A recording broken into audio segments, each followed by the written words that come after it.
So Ron, thank you so much for coming. We've been very excited to have you here. Yeah. And I thought before I go into the format for today's talk, I wanted to just tell everyone how you and I first met. Sure. So it was last spring. I was an MBA 1, and I had just joined the View from the Top team. And I was standing in Town Square, and I looked to my right, and I saw a man that I thought I recognized. And he was talking on the phone, and I was thinking to myself, he looks so familiar. And I had been CEO recruiting before coming to Stanford, and then it hit me. That is Ron Johnson from Apple, now at JCPenney, and I was starstruck because CEOs are like my celebrities. So I was really excited to see you and decided to awkwardly wait around until you were done with your phone call, which was kind of strange, but I then approached you and asked if you would be willing to come back to school at some point and be a guest for View from the Top, and you were very gracious and said absolutely, and that is why we are sitting here today. So I remember that day. But in her defense, I do say yes to anything Stanford, so it wasn't Amanda. It was just Stanford. No, I'm kidding. We're just lucky you're here. And so yeah, before we get started, I just wanted to give a lay of the land for everyone. We're going to go somewhat chronologically and start with your background, your schooling, then go to your innovative time at Target and Apple, and move on to your somewhat difficult tenure at JCPenney and the lessons learned from there. Then kind of go more broadly into retail and the changing landscape of retail and your thoughts there. And finally end with some more personal questions. Good, we'll do that in about 30 minutes. Yeah, that 30 minutes. Nothing like really easy. It's going to take no time at all. That's great. All right, so to start off, Ron, what did you like to do as a kid? Well, like many kids, I just lived to play sports. And so I grew up throwing balls, kicking balls, doing everything. I was captain of my high school baseball and soccer teams. I actually played soccer here at Stanford, which was really fun. And so I was kind of one of those athlete guys. Yeah. Not a great student, but love sports.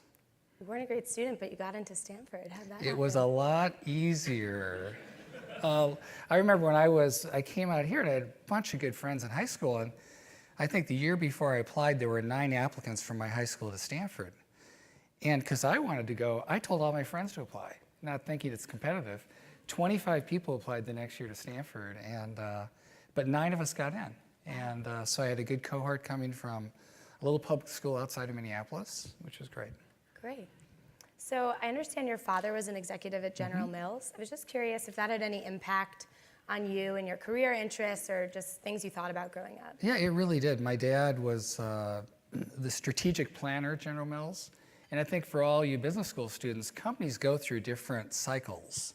Back in the 60s, a lot of the consumer packaged good companies would take their large multiples and acquire other companies. In the 60s, General Mills owned 60 different brands. It owned things like Lacoste from France. It owned toy companies like Parker Brothers. And so my dad was kind of the one who would do a lot of the investigate, should they acquire the company, and then how do you operate them? And so just I think anyone who's around their parents, if you have a close relationship, you're going to pick up interests and passions related to your parents. Right. And my first time to Stanford was when my dad was coming out here. I was a sophomore in high school to interview business school students to go work at General Mills. And I got to know the campus from there. And so my dad had a profound impact on me. That's really great. So you came to Stanford, and as the dean mentioned, you were an econ major. Did you have any idea what you wanted to do after college? Was that informing some kind of path? I think a lot of us, when you're young, your goal is to open doors. You're not sure what you want to do, but you want to have as many degrees of freedom. And that's one of the advantages of going to school like Stanford. Right. Going to school like Stanford Business School, Harvard Business School, it really opens doors. And so I kind of believe that I was probably going to pursue a business career. And therefore, the more experiences I could gain and the more things that would give me freedom to choose what I ultimately wanted to do would be a good thing to do. Yeah. But then you'll see at some point you got to make a commitment that now here's what I want my life to be about. Right. And I kind of decided that during Harvard Business School. Yeah, let's talk about that. Sure. Why'd you go to Harvard? I mean, yeah. we're all well, the truth is, I was waitlisted. I didn't get into Stanford Business School. Wow. I applied, and I was waitlisted out of my undergraduate experience. I reapplied. I was waitlisted again, and so I went to Harvard. It actually turned out great because I think living on the East Coast was a wonderful life experience. And it's kind of nice to have the chance to live in different places, so it worked out really well. Agreed. Agreed. So I'm curious to know if business school, what kind of impact business school had on you as you've gone throughout your career. Are there any lessons that you've kind of taken with you from HBS and carried forward? The number one lesson I learned at HBS, because HBS is complete, as you know, case study. And I think over your 2-year experience, you go through 900 cases. And in each one, your class has 80 or 90 people. And we'd all read the same case, but everyone would have a different opinion. And that led me to recognize in part that there is no one right answer to most business problems, but it'll be informed by your own experience and ultimately your own intuition. Right. And so being in a classroom with all these different opinions, it led me to believe as I pursued my career that don't just fall into the expected, obvious, easy path. Mm-hmm. Don't just rely on numbers, because if you rely on data, and the data is going to drive the evidence which drives a decision, well, most companies would come up with the same approach. And ultimately, when you have an approach that's like a commodity, it doesn't do very well. Right. And most of the great businesses had a spark of innovation. And I think I really picked that up at business school, you know, seeing classes and hearing that oddball kind of thought or approach, right, kind of out of right field. And I think that was a big lesson. And you realize there are just tons of smart people in the world, but it's all about execution, teamwork, but sometimes picking the unexpected path. Right. So you said, I remember hearing in an interview before that you said the retail cases and the retail CEOs and founders that came in to HBS were really fascinating to you, and you kind of decided that you'd like to pursue a career in retail. And your thought was to get into this kind of creative and interesting field, you thought it was best to work in the field. So you started at Mervyn's and, you know, on the floor. But your first, couple of months, you said you weren't even allowed to meet with customers. You were in the back room until you eventually made your way to the cash register. So I want to ask, how were you able to be so patient? Right. And how were you able to prove yourself, you know, get noticed, and eventually get the promotions that led you on a path to a very successful career? Well, that was, a lot of people thought I was crazy, but when I'd interned at Salomon Brothers in investment banking in New York between first and second year business school. I had offers, like many, to go to a lot of the investment banks. There were a lot of jobs that were, in the short run, very rewarding financially, with offers multiples of what I accepted. But I kind of hit the point where I said, I'm 25 or 6 years old. The question is what you do next. It's what you do for a lifetime. And sitting through the Harvard Business School cases where the founders of companies, almost all cases, the people who led companies had grown up with their company or with that industry. It was rare there was a consultant leading a company, all that happens. It was typically people that had really, who were smart and well-trained, but had an intuitive expertise. And so when I looked at where my passion was, I loved all the retailing cases. I liked walking through stores.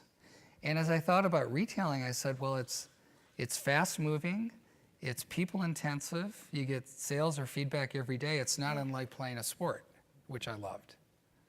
And the interesting thing, very few Harvard Business School students or MBAs would go into retailing. So I figured if I put my head down and worked hard, you know, it might be an easier place to succeed than going to a place where a lot of people like me went. And at that time, you got to put things in context too. Retailing, when I graduated from business school, was very different than retail today. The venture capital firms were funding retailers, not technology companies.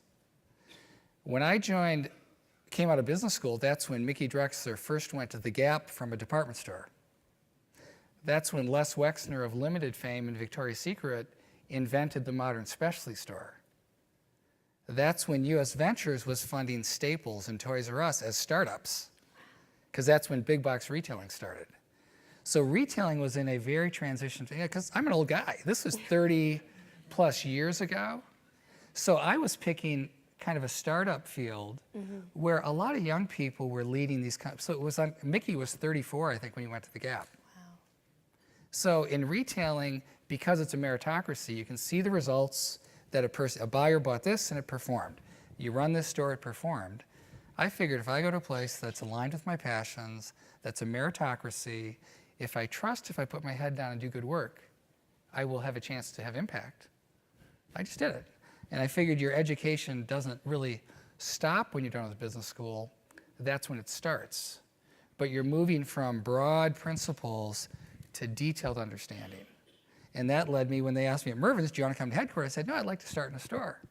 And what job? I said, what's the lowest job? And they said, the receiving people. I said, that'll be my start. Because I just wanted to learn from the ground up. And I unloaded trucks for 3 months, and I got really fast. It was great exercise. We could do a big trailer in 45 minutes. But the art was, what you were learning was, how do merchandise get packaged? How's it organized on a trailer? How do you stock it efficiently? How do you make sure goods get to the floor?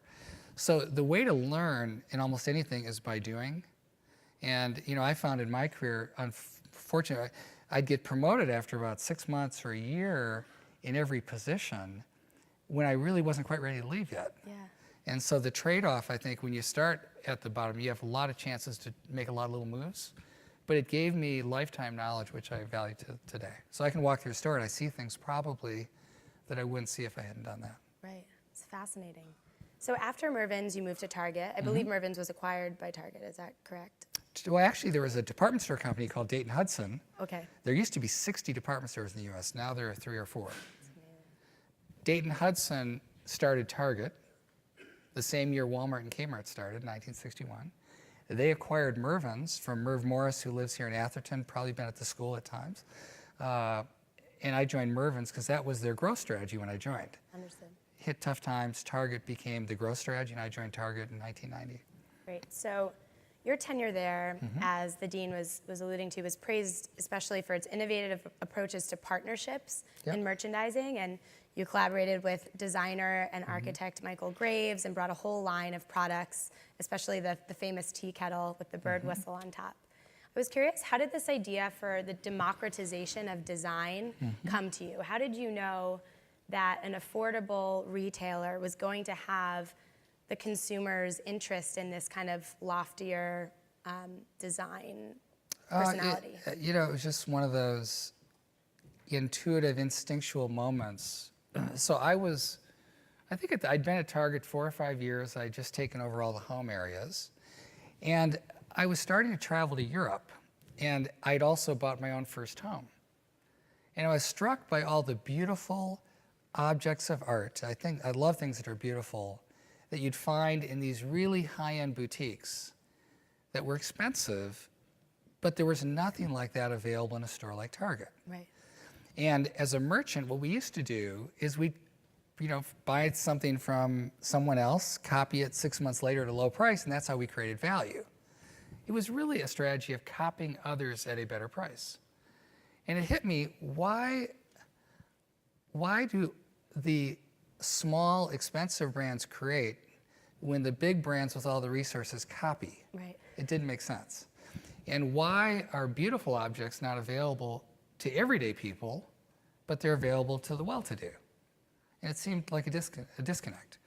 And Michael Graves had designed a tea kettle in 1984. This is now 10 years later. That was still the best-selling tea kettle in the world. Alessi made it. It sells 1 million tea kettles a year of this one thing. And in the 80s, and if you lived in Manhattan and didn't have one of these on your stove, you weren't with it. And so I thought, well, if we're going to do design, which I wanted to try design, I thought design would be much more interesting than fashion, because fashion lasts a season. Right. A great design lasts a lifetime. If Target could do great design and stake out a position, you need to partner with a great designer. So I saw Michael, and I asked him, I said, Michael, would you like to design for Target? And it turns out he was the dean of architecture at Princeton, and his biggest frustration is not a single student could afford his tea kettle. So Michael and I connected, and we then launched the Michael Graves collection. And it was really hard to do because no one at Target thought it would work. Right, because you said that, even though it's got this trendy exterior and trendy marketing, that Target was a pretty traditional company on the inside. Right. Well, it led to my biggest discovery probably at Target. You work 15 years for one discovery that you carry with you, and that was what truly is innovation. Innovation you hear in every class probably, everyone thinks they innovate, but most of the time it's just improvement. because innovation is in the eye of the innovator. And a lot of people without really big thinking will see improvement as innovation. Right. But almost all innovation stems from your imagination. Yep. It's something that hadn't been thought of before. When I worked at Apple, Steve was the best at this. But anytime you imagine something, you're going to be stuck battling reality filters, kind of assumptions about the business that are embedded in the company you're at. Right. So when I was at Target, when I said I wanted to do this partnership with Michael Graves, it was not well received. Who's Michael Graves? Why do you think our customer liked design? How do you present a beautiful object on a steel gondola? Yeah. How do you sell a tea kettle for 3 times the price of your highest priced tea kettle today? The whole idea was not we can deliver great value to middle America or middle upper America. It was here's why it wouldn't work. But to win in business, you've got to let the imagination win if you really want to innovate. And so we launched the Graves collection. The CEO said, Ron, why don't you try 3 SKUs? Well, I snuck in a few more. We did 140 items. Just a few. And we had items for, kitchen and decorative. And we took over the main end caps. Yeah. And then we even got so excited about it that we decided to launch the Graves collection in New York. We took over the Whitney Museum Wow. on Madison Avenue and filled it with these objects of art and invited all of the press to see what design could be for everyday people. And somehow it connected with people. And that led to a series of things that helped Target differentiate itself, really become preferred. Right. And that's why today there's really Target and Walmart are the only 2 discounters. In 1995, there were 11 discount stores, regionally located, and it ended up being 2. And in every business, there's usually a differentiator, and there's a low-cost player, and Target won with differentiation. And I think the Graves thing was one of the parts of it. But the lesson of Graves is you don't have to be the senior person in the company to impact the company. I was kind of a middle, rising middle market kind of person at Target. At least I looked at myself that way. And we just did what we believed was right, and it turned out to impact the company. So you can't sit around in business waiting for someone to do great things. I think it's up to everyone in business to do great work. And that leads to one of my beliefs is leadership is always at its best situational. It's not positional. It's not about who's got a title. Right. It's the leader is the leader in the moment, who's got accountability. That's where the best leadership comes. Sorry to go too long. This is fascinating. Yeah. Everyone just loves hearing the stories. Okay. So to go on to Apple, you joined in 2000 from Target, and you've said, and I quote, "As a merchant, you can source things, but you don't know how to create." So how did you learn to create when it came to designing what turned out to be the revolutionary Apple Store? That's a good question. Well, I also subscribe to the belief that everyone is a creator and everyone is creative. Right. All you have to do is go to a playground and see kids, right? Go to a preschool class. Everyone wants to create. Somehow through life, schools and stereotypes, break people into buckets of you're analytical or you're creative, you're right brain, left brain. I think we're all creators. And we just have to figure out how to do that. And so when I joined Apple, I had a great career at Target. But at Target, I wasn't given the chance to kind of learn the entire retail industry. And Steve was looking to launch stores. And he said, Ron, you get to do it all. You get to do the real estate, the store design, the people, on and on and on. And I thought a chance to work with really perhaps one of the best creators in the world directly would be just a lifetime opportunity. I love the Apple brand, even though it was 3% market share, company losing money. I'm leaving Target to go to this loser, all my friends in the valleys. Why would you go to Apple? There are 2,000, all these internet startups, and you're going to open a store. Usual, what are you thinking? But it turned out to be probably the best career decision I ever made. Yeah. And working with Steve was a real blessing. Yeah, let's So the question was, how did I learn to create? Yeah. Well, I went back to what made Michael Graves work at Target is I trusted my imagination. So when we had to launch the Apple stores, I was the only retailer at Apple. And I was by myself, and I'd go to the executive team meeting on Monday, and I'd sit around and think. And so I started to imagine, if you were to design a great experience for a customer, what would you do? and I made a list. And everything I made the list was kind of counterintuitive. Like, typically, if something's going to be bought every 3 years, retailers or people located in inexpensive places like an auto dealership, some remote parking lot, because you don't want to pay for traffic, the customer will come to you. Right. But I thought, well, if Apple's 10 miles away from a customer, we'll never get a chance to suit up. We got to be 10 feet out of their way. So we got to go to the shopping malls and the high streets like Fifth Avenue to put an Apple store. And, everything we did, people, we're going to have face-to-face support. But at that time, everything was going to the internet and telephone support where it's efficient. Mm-hmm. But I just believe technology's hard. And you want to be able to talk to someone face-to-face if you want to learn, right? Oh, yeah. And if you're going to buy something, we ought to have commissioned salespeople. Well, no one likes commissioned salespeople. You want someone who just looks in your heart, not your pocketbook. Well, we made a list of about 8 or 10 things that we said, now that would be a great experience. And the good news, Steve trusts imagination and instinct even more than I do. And so we made this list, and Steve said, let's go build that. And so we designed and created the Apple stores, but it was a pure play. There was really no compromise on any of the intuition. It's amazing. And I think that's how the Apple stores connected. And even today, you walk by an Apple store, people feel like they belong. Sometimes they go just to go. They don't go to buy. There's so many reasons to come. You can get help. You can bring the kids and play at the kids' tables. You can learn. Right. You can try. You can surf the internet. Check your email. Check your email. Yeah. But this is how fast the world changes. When we launched the Apple stores, do you know who the number one, guess what percent of people had broadband or high-speed internet in the US? Anyone want to guess? 3%. 97% of America was on dial-up internet. So no one had ever seen a high-speed internet. And I said, Steve, this is going to make Apple computers seem really good because they're going to come in and try the internet, and they'll think they're fast. And but we created a place that people. This is before the smartphone, so no one could surf the internet on a phone. So if you're in a mall waiting for someone, you had to wait. You couldn't do anything. And so we created a place for communities to form where people could just check their email and experience the Mac, and it was just part of that community thing. But fortunately, it worked. It's amazing. But it was trusting your imagination. So Steve clearly trusted in your imagination. Mm-hmm. I'm sure everyone's dying to know a little bit more about what it was like to work with Steve. And so I'm wondering, to ask a specific question, what's the one conversation that you really remember, or a moment with Steve that you kind of carry with you to this day? That's a really good question. Steve really wanted to be best friends with a handful of people. I think because he was so successful, age 24, founded the Mac, and overnight he became this very public figure. And he's a pretty private person. Mm-hmm. And I don't think he ever liked being in the public. And so he tended to have a handful of, 10, 20 people that he was close to. And when I started working with him, he said, Ron, if you don't mind, I really want to not be an employee, I want to be a friend.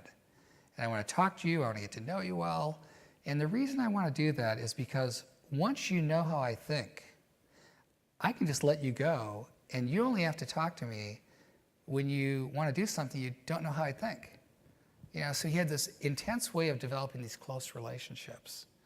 And the first time we met in an interview, we talked for 2-3 hours, just like you and I are talking, about a lot of subjects, and I found myself very comfortable with him. And so through the years, Steve and I would talk, most days on the phone. Anytime I'd call, can you come to the house? He'd love to be face-to-face, And so Steve was one of these guys you actually developed a very intimate relationship with. And it led to, I think, the most misunderstood thing about Steve is he's the best delegator I've ever met. And because he has that image of being a control freak. Control freak, but he was such a good delegator because he was so clear on what he believed in and what he liked. Because he had such clarity of purpose, when you worked with Steve, you could actually operate with a lot of freedom in a strange way. So the question was, what's the best thing? I think the thing I remembered from Steve is you have to be willing to start again. We were launching the stores, and one day, Steve and I were talking, we came up with this idea of the digital hub, which was going to be Apple's business philosophy, because to move beyond the Mac had to connect all these devices, which became a music player, a phone, whatever, but the Mac was the center of your digital life. So the next week, we were going to our weekly store meeting. We were designing the store, and I met Steve. I'd go to his office because he liked to ride in the car over about 2 miles to this place we're building the store. I said, Steve, I've been thinking, I think the store's organized all wrong. We've organized it like a retail store around products, but if Apple's going to organize around activities like music and movies, well, the store should be organized around music and movies and things you do. Mm-hmm.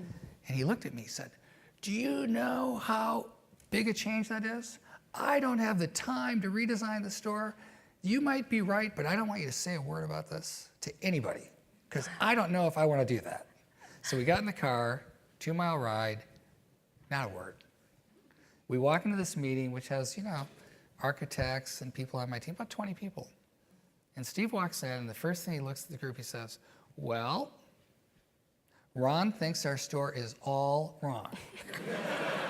Threw you under the bus. This is 10 minutes later, hasn't talked, and he said, and he's right. So I'm going to leave now, and Ron, you work with the team and design the store. Wow. And we started fresh. He called me later that day, and he said, Ron, you reminded me of something I learned with every movie I did at Pixar. Almost every movie at some point, frequently when we're about to release, we realize the script could be better. The ending's not quite right. This character isn't exactly how this character should be.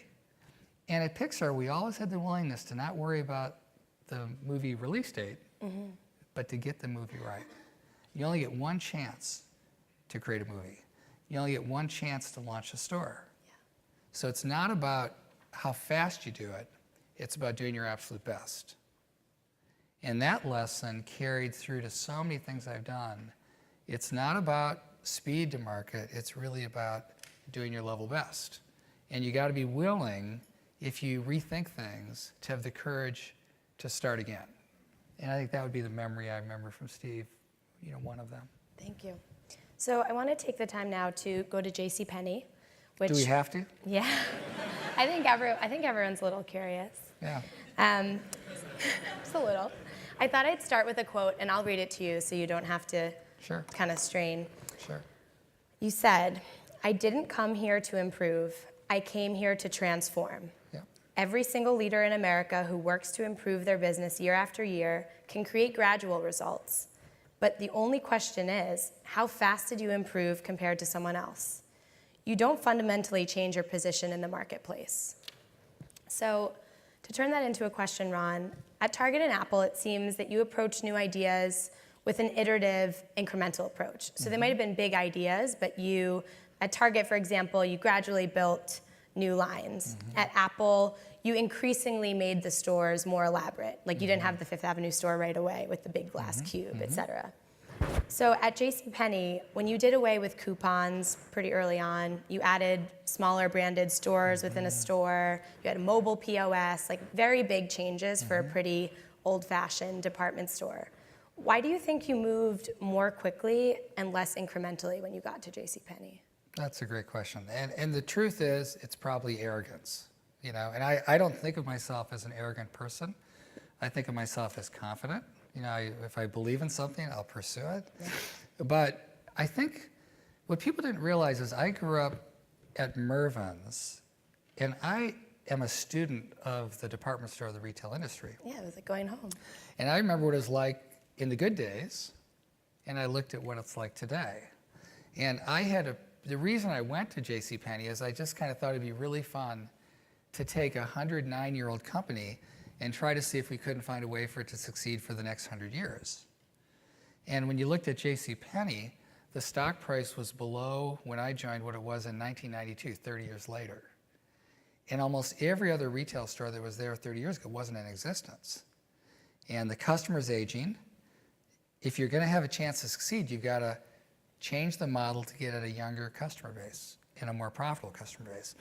And so I concluded, which on hindsight was an error, that the best way to make a move was to jumpstart the change be willing to go through a very difficult period Right. of down sales, but over the course of time, we would get to our place faster. Right. When I was at Apple in 2002, people forget this, Apple sales were down 38% to 2001. Apple had to make major transitions to build its new business model, and it leveraged its cash position to do that. So I felt the same thing here. When you join a large bureaucracy like JCPenney, if you don't have a vision for change, the organization will never, it was my belief. Right. So we developed this vision, collectively the group, and we got very excited about it. And, I'm kind of one of these go for it guys, so we decided to go. But on hindsight, the biggest mistake, we went way too fast. Way too fast for our board, way too fast for customers, way too fast for employees, way too fast for shareholders.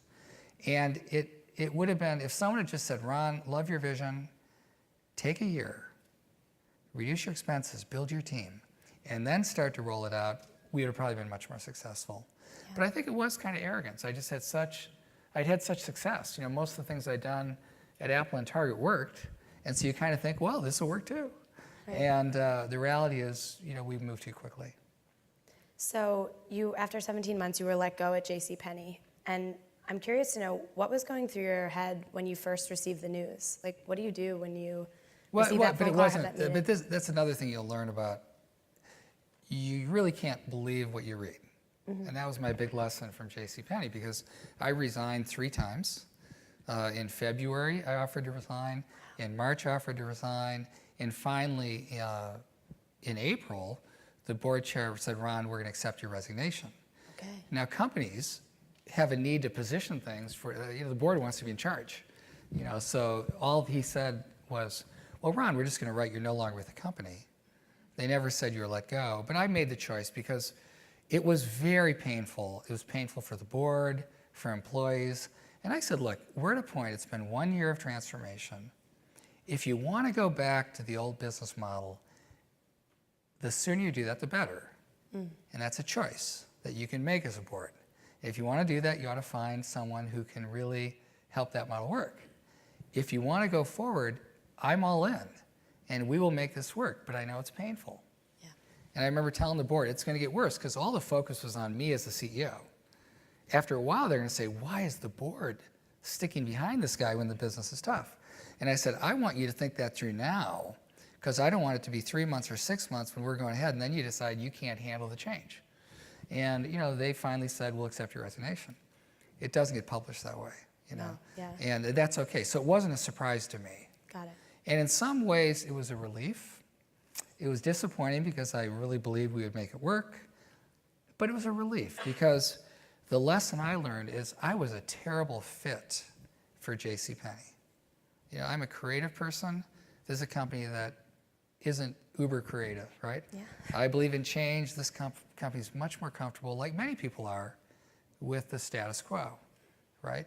And so it's really important when you pick a job or a company to really focus on the fit. Yeah. Jim Coulter, TPG Business School, Jim said to me, Ron, he goes, the number one issue is fit.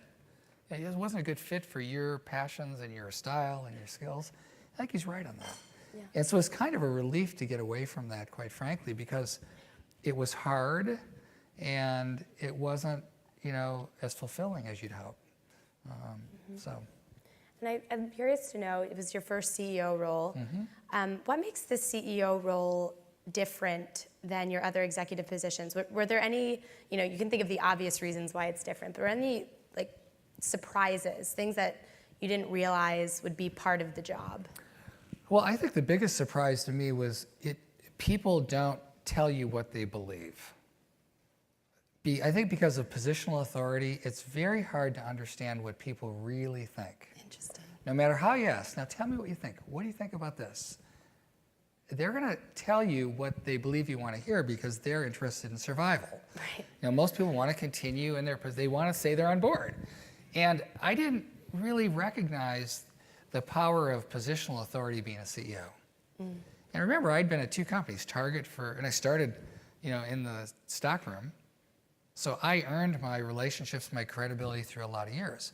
At Apple, I was the first retail employee. When I left, we had 50,000. but everyone knew me just from working together for years and years. When I went to Penny's, somehow I kind of assumed that a lot of the trust I developed as a leader, that social capital would transfer. But the reality, as a leader, you've got to earn that. You can't take that for granted, and you earn it through relationship. You earn it through experience. And I think that's the other thing why you have to go slow when you take over a new company, is you've got to build trust. And I moved way too quickly, assuming I had the trust of the team. Does that make sense? And I think you have to earn it. And in many ways, I think there's a theory, the older the company, the slower the change. IBM as an example, if you talk to Ginny, who'd be great to come talk to the group, Ginny would say they're still in transformation since 1994. They're in the 20th, 30th year of a transformation. Wow. Right? Yeah. Old company. A company like Apple, relatively young, can move quicker. The startups here pivot all the time. There's not a lot of institutional memory. And I think length of time has a big impact on speed. But ultimately, as a leader, you need to have the teams, earn the team's trust. And you earn trust. You aren't granted trust, is my sense. Thank you, Ron. So to move to the retail industry in general and trends that you believe in or kind of foresee or trends you don't believe in, do you agree? We had Mark Andreessen here as part of You From the Top this year, and he's written an article that basically hypothesizes that bricks and mortar stores will cease to exist. Yeah. What do you think about that opinion? Well, when Mark first wrote that, I wrote him back. I said, I think you're crazy. And Reid Hoffman wanted me to write a counter article on LinkedIn as one of these View from the Top things, but I decided not to do that. But I think Mark is more right than wrong, and it surprises me. Now, we live in a high-touch world. We're all social animals, and we love to engage. And I think there will be a physical component to retail forever. But the internet is changing commerce in increasingly profound and rapid ways as we speak. And so I now see, all you have to do is walk through the mall and you see dramatic change. You go to Stanford Shopping Center, you can see the world change before your eyes. The mall will survive, but it's restaurants and it's SoulCycle and it's a variety of engaging activities and fewer stores, right? And most of the startups today in retail start online. And then when they add a store, but it's a very different kind of store. It might be a showroom. Think of Warby Parker, think of Bonobo, people like that. And so the world is changing. There will always be stores, I believe, but the share that is done online or in different ways, I think will continue to grow dramatically for a long time. That's a really interesting way to look at it. There'll be places where people gather, but it's more experience driven and it's like the Apple Store. Yeah. The Apple Store is a place to be. Only 1 out of the 100 who visit the store every day buy anything. Think about that. You go to Whole Foods, 75% buy. The ones who don't are the kids in the shopping cart, right? A store like Whole Foods, everyone buys. A store like an apparel store, 25 to 30% buy. At the Apple Store, 1 buys. But it's the busiest store in the mall. So what's going on? There's a connection, right? There's a connection, there's a place, there's something. And that's what malls will be like. It doesn't mean malls won't be busy and there won't be activity, but you might find it's not as convenient to buy there, because if I bought online, other things will happen as part of the experience that'll be much better than going to the store. I think we're going to look at stores pretty soon and say, God, it was like they were just public warehouses. If you think about a big department store, it's just lots of stuff that we go pick out of. But it's not tailored, it's not personal, there's nothing special about it. The world's going to get intensely personal. Yeah, customized. High tech, high touch have to go together. And, it's interesting.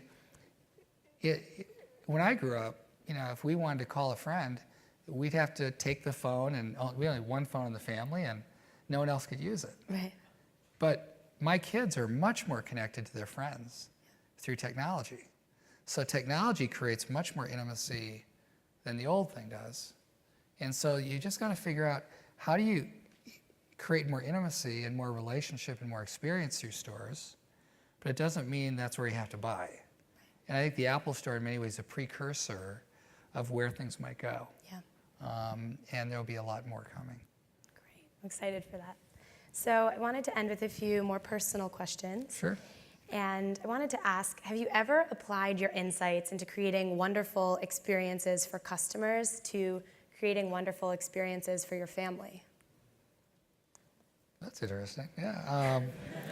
Well, I do. I love to travel, Okay. and so I have two kids, a freshman in college and a sophomore in high school, and we've taken some fascinating trips. And I love to plan little excursions and trips for the family. But the biggest thing probably, I had a dream to build a home in France. And I took a lot of years, found a great property, and designed a home, for our family for a lifetime. And I think it turned out pretty good. That's awesome. And it was really just one of these lovely things to get to do. And it's very unique. It's very... Is it high tech? It's actually, I'd say it's unmistakably modern, but decidedly French. So it's got... Sounds good. that's kind of the 1,000 songs in your pocket tagline. But it's totally connected to the land and the gardens and this. But it's only got 3 materials. It's got French limestone, it's got bronze, and it's got glass. Wow. Well, I guess in wood, the floors. But, You need some wood. but it's a very modern thing, but it feels like the most comfortable place you've ever been, at least to a lot of people. So I did that. And that was kind of like, to me, designing an Apple store. Yeah. Now, every Apple store that's great has a sense of place. It's like Steve used to say, if you really think something through hard enough, you'll get to the inevitable answer. And the store that I think we got to that on was the Fifth Avenue Glass Cube. That's like the 5th most popular tourist attraction in Manhattan. And it's because it's this stunning little glass box that's literally 900 square feet. Most people that make an impact on the skyline of Manhattan do that at 56 or 60 stories. Well, Apple did it 32 feet 6 inches because we got the context right and we thought it through, and it's just the right design for that place. And it shows the power of thinking something through, which Steve was by far the best at, and would push you until you got to that. And I think for me, building the home was kind of like building a great Apple store. It's got to have a sense of place, a sense of connection. It's got to create a place you love to be. Right. So it moves beyond being a home. It becomes a huge part of your life. Thanks. So going forward, I wanted to know what's next, and maybe a little side question to that is, do you think you're more reserved about taking risks now after you took the risk of trying to turn around JCPenney? good questions. What's next? So I am 55, I think. Don't look it. So you don't know, you're supposed to know the Don't details. So I gonna view say myself, one of the things about life is we're all living longer now, right? And one of the issues that faces America is people retire on these old traditional things, but then they're going to live longer and they're going to be healthier and more active. And you got to live your life as if you'll live forever, knowing that you probably won't, and take advantage of every day. And so I do think there's a couple other things I can do in my life, but I took a year to kind of think it through. And so after the pennies thing, which was really hard, I made the decision not to say yes to any board seats, CEO jobs, volunteer jobs, but just to make myself available to people who wanted advice. And it could be an individual, it could be a company, it could be a venture capital firm. Well, I was getting 10 requests every 5 minutes last April to meet. 10 requests every hour, so about every 5 minutes. And so I finally narrowed down to just do 3 meetings a day for different groups. Wow. And I did that through the fall, and in the process discovered kind of where my passions are. And as you can tell, it's creating things, new things, and building teams. And so what I'm going to spend the rest of the next few years is creating new things and building teams. And I'm doing that in a couple of ways. One is I've established a new fund called Johnson Partners, which aligns 2 to 4 of the leading venture capital private equity firms with their startups or companies, with people I've met throughout the world who are going to put money into a fund, and I will exclusively help those firms. Wow. And so we'll be co-investing and advising a handful of firms and their companies. And then working on some other things that I can't talk about yet. But Whoa. be fun. Well, we're going to be excited to see what those are. yeah. So I think I've taken my fair share of time here, so I wanted to make sure to open it up to questions. Ron, thank you so much again. Sure. Yeah, thank you. Really, thank you. So I believe we're going to start with a question from Twitter. Is that correct? Sitting right here on Twitter. She says, we've heard about mistakes you made at JCPenney. What did you do there that you think will have a lasting positive impact? Now it's really hard to have impact in a short period. I think the thing that we did do that has kind of been mistaken is we lost $1 billion in a year, which is hard to do. But we invested $1 billion in the physical plant of the stores, and our cash actually went up. So we actually generated more cash. And we started major investments in the stores. And even today, when you talk to the Penny's team, the stores look better than they have. And so I think that whole belief that the physical environment has to be upgraded is something you see when you walk in the stores and that will last. My biggest failing, though, was the pricing, because I really believe that everyone deserves truth in their relationship with companies. There's got to be a foundation in truth. Yeah. And so when you don't have integrity on the price ticket, that's to me a big deal. And most places we shop today, there's integrity on the price. You go to Starbucks, you pay for the coffee, right? You go to Costco, you know what the price is.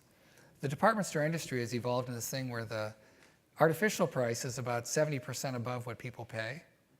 And I feel badly that something that was so near and dear to my values, we failed on the execution that we couldn't fix. Because I think the world would be a lot better if people could shop whenever they wanted and get what they want at the right price versus having to shop on the terms of the retailer, which is, if you want this item, 8 o'clock Saturday morning, give up all your family, come get it, else I'm not going to give you it at a good price. I think that's really fundamentally wrong. And so I just am sad that the integrity didn't come through. But I do think we helped the store environment. Yeah, thank you. So we have mics we're going to be passing. Looks like we have some questions up here. Please state your name and your affiliation to the GSB and stand up, please. Okay. Hey, I'm Henry. I'm an MBA student. Thanks for stopping by. So most MBA graduates don't reach the heights that you have. I'm wondering what makes you different and perhaps what you think held back some of your MBA peers who didn't reach as high as you did. Well, I don't know if heights are. I never think. It's funny. I don't know. I never feel like I achieved a height. I just feel like I got to do a lot of jobs that had increasing response. But I don't think of it in that way. So I think the difference is I never tried to be successful. I just tried to do my best. And I think, like, even throughout my career, when we're promoting people, the people you want to promote are the people that really do great work, and they do it because they love the work and they're doing it for the customer. And you'll see so many people, it's obvious they're doing it to try to advance their own interests. And I think that's what trips people up. Because once you try to advance your own interests, you generally are not being you're not being authentic. And it shows up in a lot of interesting ways. And so I think the reason I was able to succeed is because I just focused not on getting promoted, on doing the level best I could. And it turns out I was in an industry I cared about, and for whatever reasons got promoted.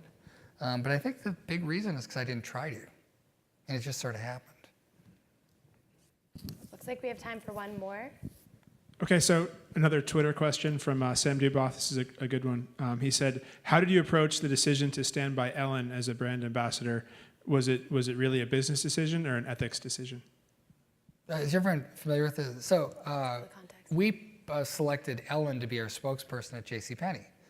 And it turns out there were a lot of people in the country, or there appeared to be a pretty big movement that wasn't happy with a company like JCPenney, picking a lesbian to be their spokesperson.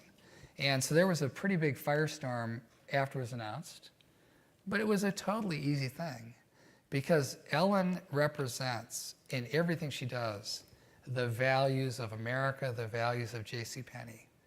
And so standing behind her wasn't a business decision, it was a human decision. And that's how all decisions ought to be. So it was very easy to make that. It really wasn't a decision. It was obvious we would support Ellen, and that's what we did. And it turned out that probably wasn't super popular with a lot of the Penny's customers. You know, not a lot, but 10 to 20%. A lot of small town, older, people might not have been comfortable with that. But I think it was the right thing to do, and I'd do it again if given the chance. Well, I think we should give another warm round of applause for Ron Johnson. Thank you so much. Thank you very, very much. Really appreciate it. It was so much fun. And this is for you, a little token of our appreciation. But thanks again.